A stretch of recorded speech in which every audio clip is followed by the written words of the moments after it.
Tak já vás zdravím.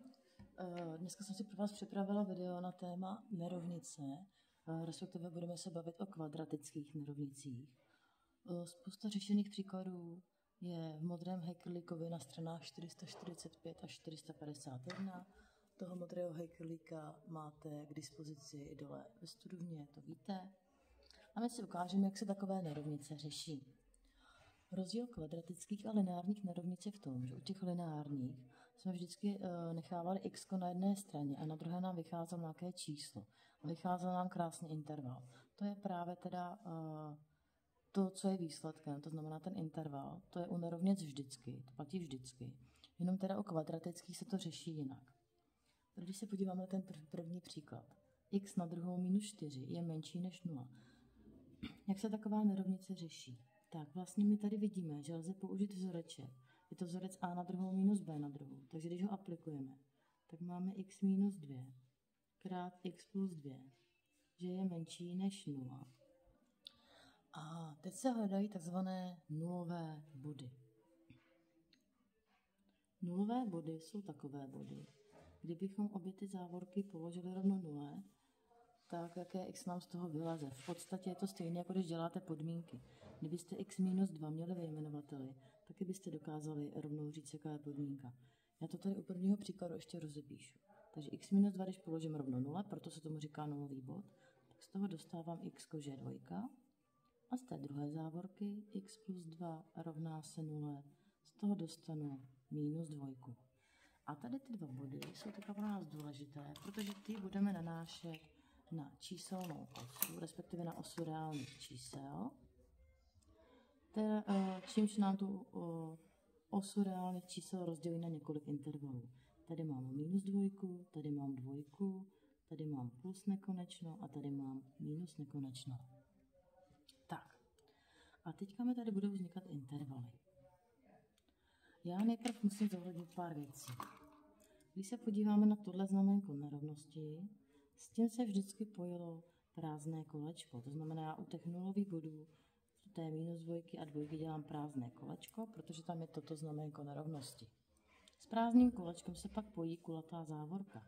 To znamená, já sem k těm bodům dělám kulaté závorky a vlastně dělám to z toho důvodu, že teďka jenom potřebuji rozepsat ten interval. Tady vidíme, že to je od minus nekonečna do minus 2. U minus nekonečna je vždycky kulatá závorka. Tady mám ty závorky připravené podle těch koleček a tady teda je od 2 do plus nekonečna. U nekonečna je vždycky kulatá závorka. A já potřebuji teďka najít řešení v těch jednotlivých intervalech. Funguje to tak, že si vždycky zvolíme libovolné číslo, které v tom intervalu leží. Takže třeba v tomhle intervalu nám leží minus 3. Já si to vždycky píšu takhle na ten interval a dávám si to do kroužku. V tomhle intervalu mi třeba leží 0 a v tomto intervalu mi třeba leží 3. K čemu mi ta čísla jsou? Jsou mi k tomu, že já je teďka budu dosazovat tady do té nerovnice a budu zjišťovat, jestli mám kladný nebo záporný výsledek.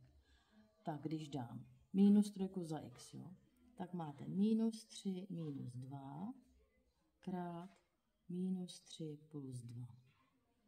Minus 3 minus 2 je minus 5 a minus 3 plus 2 je minus 1 a minus 5 krát minus 1 je plus 5. Mě prosím vás vždycky zajímá jenom to znamenko. Za chvilku si vysvětlíme proč. Já už tam ve finále pak ani nepracuji takhle s těmi čísly, a jenom s těmi znamenky. Když dám 0. 0 minus 2 je minus 2 krát 0 plus 2 je 2. A minus 2 krát 2 je minus 4. Jak říkám, zase mě nezajímá úplně to číslo, protože kdybych zvolila jakýkoliv jiný číslo, tak zkrátka jde o to, že vám to vyjde záporné. Tady mám 3, takže 3 minus 2 je 1 krát 3 plus 2 je 5 a 1 krát 5 je plus 5. Jo? Takže mi jde opravdu jenom o to znamenko. Když bych to teda měla brát podle toho, co se mě ptali, oni se mě ptali, kde je ta nerovnice menší než 0 a menší než 0 jsou záporná čísla. Jo? To znamená, výsledkem je ten interval, kde mi vyšel záporný výsledek. A to je tudíž tento interval. Takže jak píšu závěr, píšu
to máme tady. Tady krásně vidím, že to můžu rozložit. Buď tam rovnou vidím vzorec a minus b to celé na druhou. Pokud ho nevidím, tak si řeknu, jaká dvě čísla, když vynásobím, dostanu 4. Tak je to 4x1 nebo 2x2, ale tady kvůli té 4 uprostřed vidím, že to je 2x2. Znamínka nám vychází minus a minus, tudíž tohle rovnou můžu napsat jako x minus 2 to celé na druhou, že je menší rovno 0. Hledám nulové body. Položím závorky rovno 0. Tady mám dvě stejné závorky, takže mi stačí položit 1 a budu mít tudíž jenom jeden nulový bod. Udělám si číselnou osu, nanesu si teda tentokrát jenom tu 2. A teď u té 2 bude kvůli tomuto znamenku nerovnosti plné kolečko a tím pádem tam jsou ostré závorky. Tady máme zase plus nekonečno, tady máme minus nekonečno, tak si ty intervaly jenom napíšeme. U nekonečná je vždycky kulatá, tak doplníme. Tak, v tomto intervalu si můžu zvolit třeba 0 a v tomto si zvolím třeba 3. Když zvolíme 0, tak děláte 0 minus 2 je minus 2 a minus 2 to celé na druhou je plus 4. A když dosadím 3, tak máte 3 minus 2 je 1 na druhou a to je 1 a to je zase plus. Kdybyste ten graf načrtli, tak by vám vlastně vypadal takhle. Jo, protože kdy máme jeden průsečík s osou x?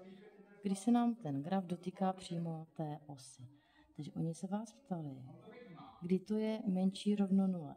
Menší rovno 0 by znamenalo, nebo respektive menší než 0 by znamenalo, kde to je mínus. Když se podíváte, nám to nikde mínusko nevyšlo. Ale pozor, kvůli tomuhle rovnítku, protože ono se ptá, kde to je případně i rovno 0. A ono to je rovno 0 v této situaci, protože si tady představte, že takhle tady máte takhle tu osu y a tady je ta 0 y. Takže pokud nám nastává tato situace, rovno 0 vlastně znamená, kde se nám to dotýká té osy. Takže tady potom píšeme závěr, že výsledkem je pouze a jenom to číslo 2. Kdyby se naopak ptali, kde to je větší rovno 0, nebo třeba jenom tak. Já tady udělám ještě teda další situaci. Kdyby se ptali, situace byla takováhle, kde to je třeba větší rovno 0, kdyby to bylo takhle to zadání, tak ono to je větší než 0 všude a rovno i v tomhle bodě. Takže výsledkem by byly všechny reální čísla. A kdyby se třeba zeptali, kde to je jenom větší než 0, tak větší než 0 je to tady i tady, ale pozor, tady se to té 0 rovná. Takže výsledkem by byly všechny reální čísla, naopak kromě té 2. No, takže my musíme zohlednit vždycky ten výsledek tomu, na co se nás ptají. A tohle jsou teda příklady na úvod k těm kvadratickým nerovnicím. A já mám tady už pro vás ještě připravené 3 příklady, které bych chtěla, abyste si doma spočítali. Tady vpravo máte hnedka napsané výsledky.